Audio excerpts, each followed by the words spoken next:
Como todos los viernes, las 10 en 10. Sí, las 10 noticias más importantes de la semana en 10 minutos. Para que rápido estés informado de todo lo importante que pasó esta semana, de aquello que va a moldear el presente y el futuro de nuestro país. Para que te puedas convertir en factor de cambio, para que todos empecemos a generar nuestro propio criterio de lo que está sucediendo en México. Para que esta comunidad crezca y esta comunidad se convierta en factor de cambio de un México que nos necesita a todos. Acompáñame a ver las 10 en 10. La 1. Expropiación con Fuerzas Armadas. Era viernes a mediodía y estábamos todos muy tranquilos hasta que nos sorprendió la imagen de marinos armados tomando posesión de unas vías de tren. Los encabezados de distintas plataformas decían: expropian vías de Ferrosur y marinos toman control. En el periódico Reforma, por ejemplo, se leía el viernes: el gobierno de López ordenó la ocupación inmediata de vías de Ferrosur del empresario Germán Larrea, y la mañana de ese viernes marinos tomaron el control de estas de una forma que, según la empresa, fue sorpresiva e inusitada. Al establecer como justificante la seguridad nacional, el presidente publicó un decreto en el que se declara la utilidad pública de 3 tramos de Ferrosur a favor de Ferrocarril del Istmo de Tehuantepec, en su carácter de integrante de la plataforma logística multimodal a cargo del corredor interoceánico del Istmo de Tehuantepec. Cito: se ordena la ocupación temporal inmediata a favor de Ferrocarril del Istmo, SADCB, como dice el decreto publicado aquel viernes. Fuerzas Armadas expropiando a la fuerza. La 2. No habrá pago, amenazó López a Larrea.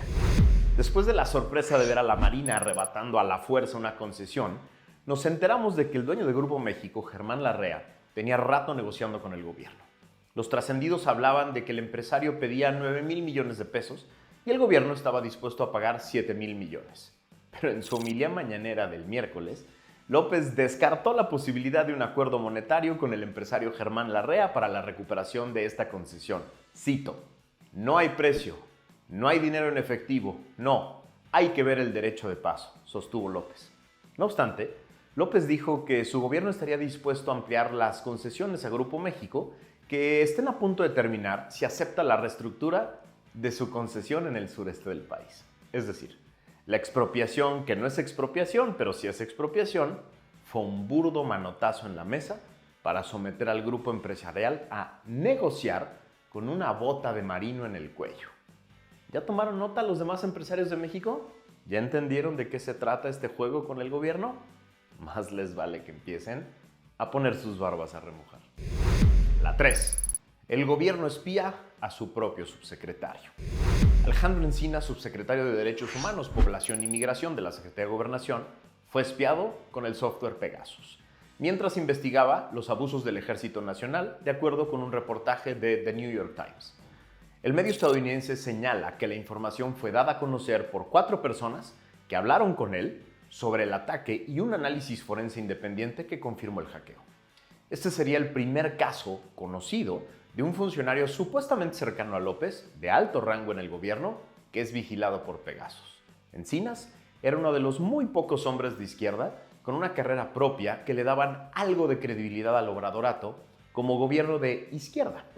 La publicación periodística señala que el celular de Encinas ha sido infectado varias veces, una el año pasado, mientras lideraba la Comisión de la Verdad sobre el caso de los 43 estudiantes desaparecidos de Ayotzinapa, lo que le dio a los piratas informáticos acceso ilimitado a toda su vida digital, de acuerdo con las 4 personas que hablaron del tema con él. A ver si entendí. El presidente y su grupo, que utilizaron el caso Ayotzinapa de manera perversa e inhumana durante toda la campaña presidencial previa al 18, que prometieron justicia a las familias de los 43, que prometieron que Encinas sería el encargado de encontrar la verdad y hacer justicia, esos espiaron a través del ejército a quien estaba listo para señalar al propio ejército como responsable y luego tuvo que cambiar todas sus conclusiones para adaptarse a la nueva verdad histórica. ¿Eso es lo que nos están diciendo? Qué duro es ser miembro del obradorato. La 4. Nadie está gobernando en México. López trabaja de 7 a 9 dando discursos y luego quién sabe qué hace. Claudia y Patán Augusto están de gira todo el tiempo tratando de ganar la Lambisco Champions. Ebrard baila TikToks dando lástima y vergüenza. Miembros del gabinete federal hacen todo el día campaña por una u otra corcholata, igual que legisladores locales y federales de Morena. Gobernadores como el impresentable de Cuitláhuac, que ocupa el puesto de gobernador de Veracruz, pero nunca lo ejerce, se puede dar el lujo de venir a la Ciudad de México con miles de acarreados con recursos federales y locales para acosar de manera violenta a los ministros de la Corte, para complacer a su jefe, al que le debe todo. Gobernadores de distintos estados de Morena tienen la instrucción pública y abierta de organizar eventos para las corcholatas y apoyar las campañas de Coahuila y del Estado de México. Y la pregunta que nos hacemos millones de mexicanos, los que no pertenecemos a la secta del Obradorato, es ¿y quién carajos está gobernando el país mientras todo Morena esté en campaña permanente? La respuesta es muy sencilla y tú la sabes y ya la has visto. Nadie está gobernando. Todos están en campaña. La 5. Se cae la compra de Banamex.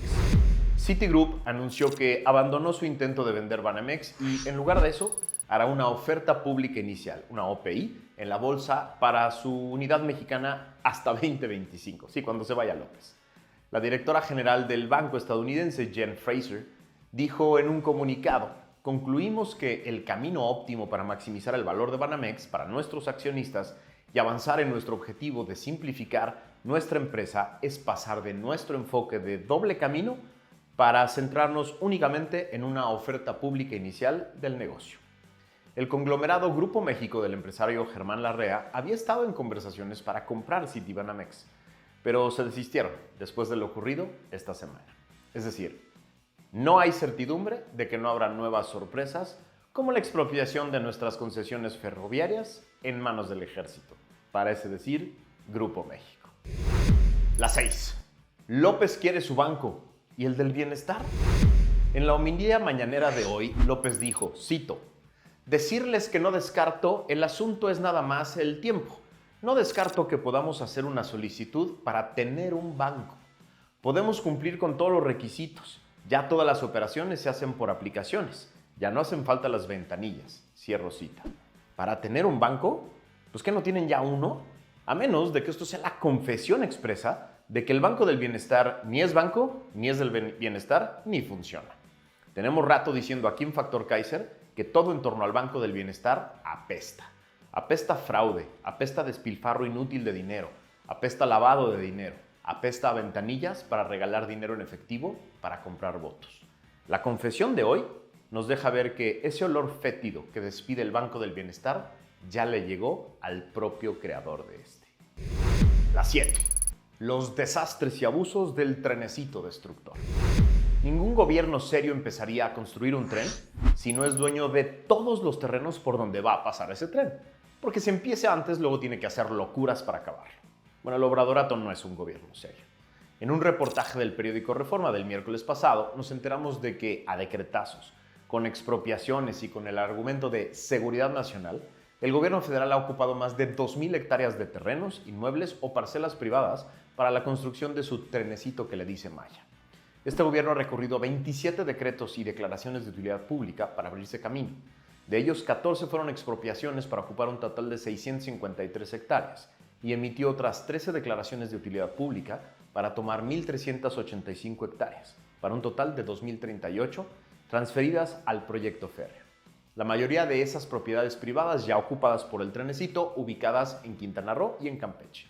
Hasta ahora, el gobierno federal ha reservado el monto pagado por la ocupación de las 2,000 hectáreas de terrenos, pero seguro es un dineral absurdo que pudo haberse negociado con tiempo y con transparencia, respetando los derechos de los dueños legítimos.